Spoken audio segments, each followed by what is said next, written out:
Assalamualaikum warahmatullahi wabarakatuh. Nama saya Syahmin Aiman bin Jaafar, ID DBS 2209265501.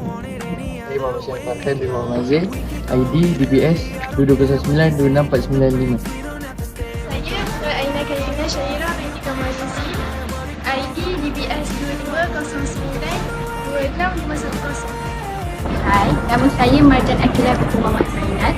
Nombor ID saya ialah DBS 2209265511. Nama saya Auni Fazana binti Muhammad Muzamil, ID DBS 2209265522.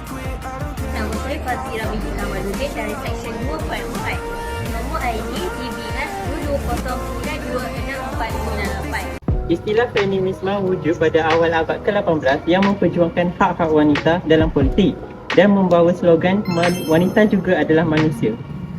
Sebelum wujudnya perkataan feminisme itu, mereka menggunakan perkataan womanisme, woman movement dan woman question. Ramai wanita di luar sana menganggap idea yang dibawa oleh gerakan feminisme ini adalah solusi terhadap masalah yang dialami oleh mereka. Lebih teruk lagi, terdapat segelintir wanita Islam yang menyokong idea-idea yang dibawa oleh feminisme ini yang menggelar diri mereka sebagai Islamic feminist. Kemunculan gerakan feminisme ini bermula daripada pengalaman wanita barat yang ketika itu berada di bawah pemerintahan gereja dan ketika itu merupakan zaman Dark Ages. Wanita pada zaman itu dianggap sebagai second class dan juga dianggap sebagai binatang buas yang berbahaya. Lebih teruk lagi, mereka tidak diberikan sebarang hak walaupun di dalam keluarga. Sebagai contoh, jika mereka ingin menyusukan anak, mereka perlu meminta izin suaminya terlebih dahulu. Terdapat beberapa sebab kemunculan gerakan ini. Antaranya ialah tradisi patriarki yang ada di dalam gereja menjadi penyebab terbesar kepada penindasan terhadap wanita barat. Sehinggakan di dalam Bible sendiri mengandungi ayat-ayat yang menindas para wanita. Seterusnya, mereka mengatakan bahawa kesengsaraan yang ditanggung oleh kaum wanita ini bermula dari awal kelahiran sehingga ditindas oleh kaum lelaki adalah kerana mewarisi dosa Hawa. Oleh itu, wanita mula protes. Kerana pengalaman ini, wanita mula bangkit dengan tindakan untuk melawan patriarki yang ada di dalam gereja dengan cara mentafsirkan kembali Bible dengan menerbitkan Woman Bible dan juga menuntut hak mereka semasa revolusi Perancis. Dua istilah yang mirip, feminis and feminine, ya kan?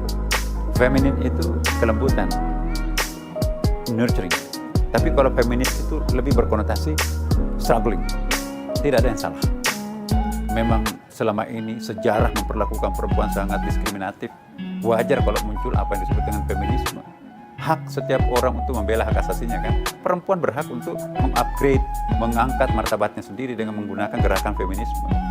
Terdapat 3 contoh tokoh di dalam gerakan feminisme. Yang pertama ialah Zainah Anwar, Maria Chin Abdullah dan juga Marina Mahadi. Zainah Anwar telah membantu dalam menubuhkan pergerakan Sister in Islam SIS pada tahun 1990.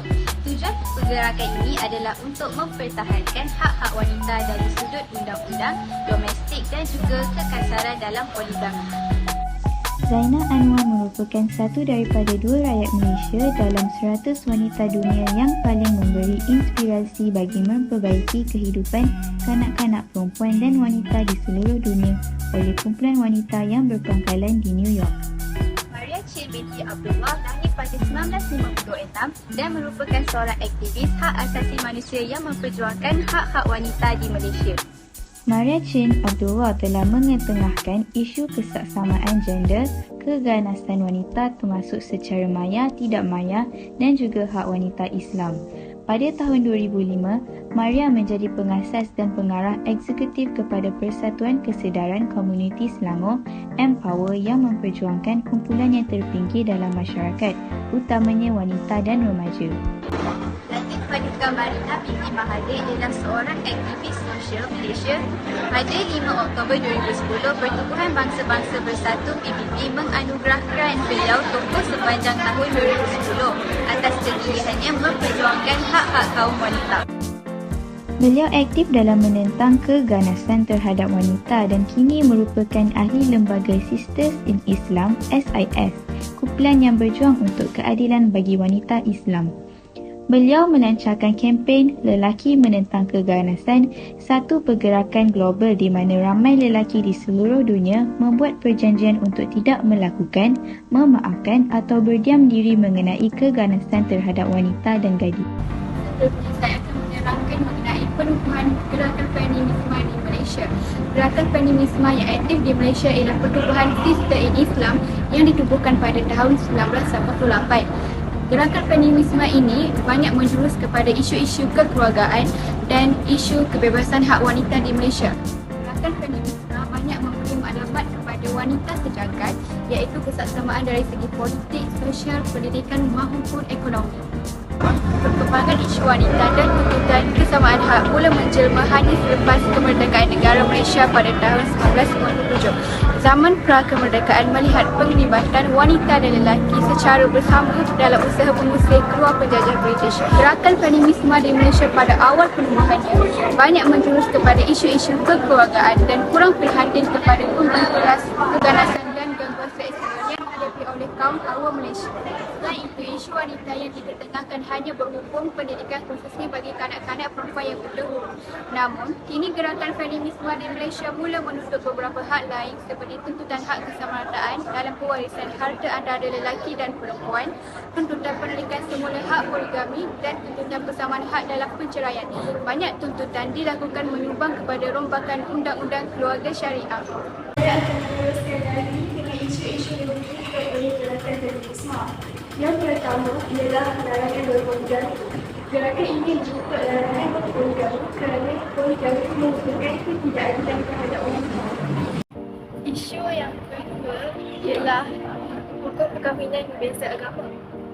Gerakan ini menuntut agar diubah hukum perkahwinan berbeza agama kerana bagi mereka perkahwinan berdasarkan agama adalah bertentangan dengan asas persamaan hak. Yang ketiga ialah ijab dan kabul. Gerakan ini menuntut agar ijab dan kabul boleh dilakukan bukan sahaja oleh pihak lelaki tetapi pihak perempuan juga. Yang keempat pula ialah hak cerai. Dari segi hak cerai pula berdasarkan hukum persamaan hak, jika suami berhak menceraikan isterinya dengan suatu lafaz cerai, maka mengapa wanita tidak boleh menceraikan suaminya secara langsung tanpa perlu membuat perjanjian cerai melalui mahkamah syariah, sedangkan selama ini suami boleh. Oleh sebab itu, dengan adanya persamaan hak, isteri juga mempunyai hak untuk menceraikan suami tanpa melalui proses tuntutan ke mahkamah. Seterusnya, gerakan ini menuntut jika wanita mempunyai tempoh iddah, maka lelaki juga harus mempunyai tempoh iddah. Padahal mereka menuntut tempoh iddah lelaki selama 130 hari atau sebaliknya. Jika lelaki dapat berkahwin tanpa menjaga tempoh iddah, maka demikian juga perempuan yang diceraikan dapat berkahwin semula tanpa harus menuntut tempoh iddah. Seterusnya ialah kahwinan antara lelaki dengan lelaki atau wanita dengan wanita. Gerakan ini menuntut perkahwinan antara lelaki dengan lelaki atau wanita dengan wanita harus dianggap sah kerana perkahwinan antara lelaki dengan wanita merupakan ketidakadilan gender. Gerakan ini juga menuntut persamaan memusnakai harta antara lelaki dan perempuan. Jika selama ini harta pusaka lelaki adalah 2 bahagian dibanding 1 bahagian saja harta pusaka perempuan, maka menurut gerakan feminisme ini merupakan suatu ketidakadilan. Maka mereka menuntut persamaan hak di antara lelaki dan perempuan dalam pembahagian pusaka yang masing-masing mengkoroni 1 bahagian. Sini. Feminisme adalah satu gerakan sosial dan politik di mana untuk mencapai kesamarataan antara gender. Oleh itu, apakah faktor-faktor yang menyebabkan gerakan ini berlaku? Mari kita kupas satu persatu.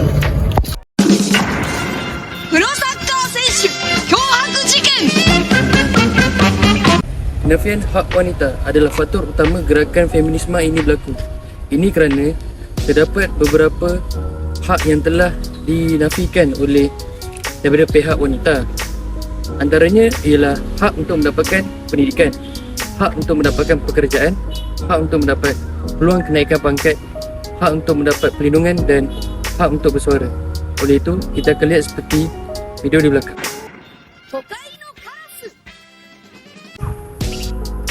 Seterusnya, kurangnya tentang ajaran agama Islam.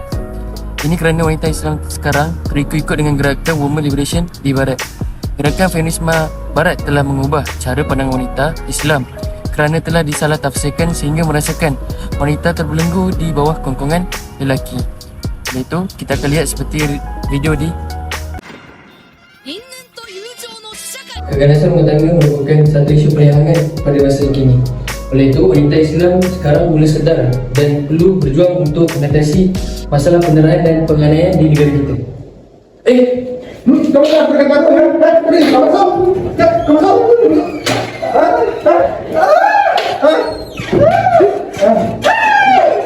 Apa sakit banget? Oh, tahu sakit. Apa tahu sakit lawan yang cakap bukan? Kau bagus.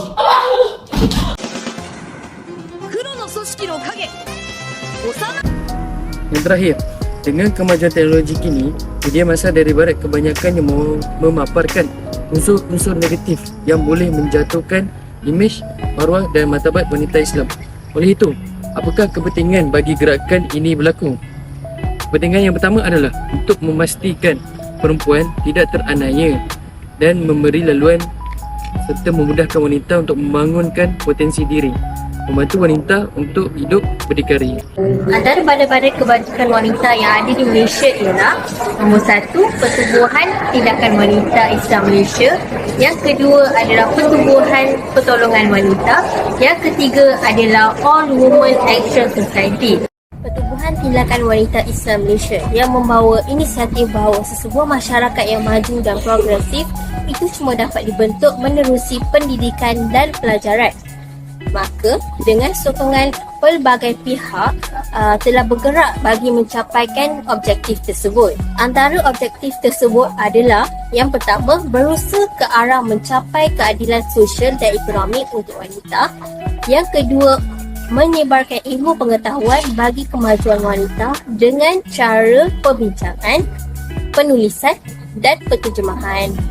Yang ketiga adalah berusaha meninggikan taraf pelajaran dan pendidikan bagi wanita dan kanak-kanak. Yang keempat adalah menyokong dan bekerjasama dengan pertubuhan-pertubuhan wanita lain yang bertujuan sama.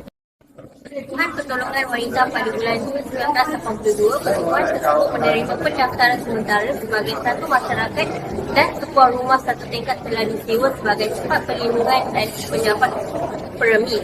Setelah pertubuhan ini bergerak aktif sebagai badan kebajikan wanita, akhirnya pertubuhan ini dikirimkan sebagai badan bukan kerajaan NGO yang berdaftar secara rasmi. Yang ketiga, All Women Action Society Awam. Awam memperjuangkan masyarakat yang adil, demokratik dan saksama di mana semua orang di kalangan wanita khususnya dilayan dengan hormat dan adalah bebas daripada segala bentuk keganasan dan diskriminasi. Taruk objek gerakan awam ialah yang pertama, mendapatkan hak-hak wanita. Yang kedua, membawa keadilan dan kesaksamaan antara gender tanpa diskriminasi. Yang ketiga adalah membina keupayaan untuk memperkasakan wanita dan transformasi sosial. Yang keempat adalah menyokong wanita dalam krisis. Rasanya kita tak perlukan feminisme pun, sebab dekat dalam Islam juga kita ada satu surah yang dihaskan untuk wanita, surah An-Nisa. Okay? Kat situ dia dah ada bagi tahu pasal treat perempuan ni equally dengan lelaki, sebab perempuan buat ibadat pun dapat pahala, lelaki buat ibadat pun dapat pahala. Tak katakan pasal yang poligami, again agama dah termaktubkan itu hak untuk bagi lelaki kan, dan hak untuk perempuan agama pun dah tegakkan juga. It's not about sama rata it's about more onto justice I say we are loyal to Allah and our prophet. Kalau loyal pada wanita is that kita layan dia elok-elok, kita berikan tanggungjawab yang sebetulnya, kita letakkan sesuatu pada tempatnya, kita berlaku adil, not really about kesamarataan. Kalau equal pun kita pakai logik yang macam orang poligami kan, beli dua baju untuk isteri kan, satu isteri hak yang sihat, satu isteri yang kurus kan. Tapi kata sama rata kan, sama rata maksudnya yang kurus ni dia bagi baju yang sihat, sebab kata yang sihat ni pun pakai baju yang sihat kan. So adakah kita berlaku adil in that sense, walaupun kita dah kata kesamarataan hak yang diketengahkan dalam konsep cerita tu kan.